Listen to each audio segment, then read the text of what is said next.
এই হচ্ছে পাথর।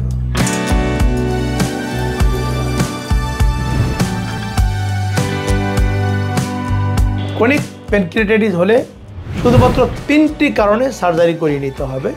এক, রোগীর যদি ইনট্রাক্টেবল পেইন হয়, যেটি কোনো মেডিসিন দিয়েই কমানো সম্ভব নয়।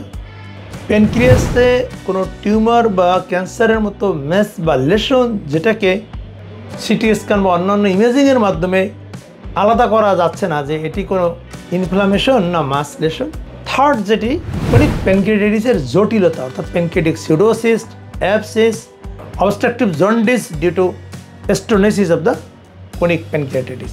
এ বাদে সাধারণত সার্জারি না করে নেওয়াই বেটার। গবেষণায় আসছে এ বাদে যদি আমরা সার্জারি করিয়ে নিই, রোগী তেমন কোনো লাভবান হবে না।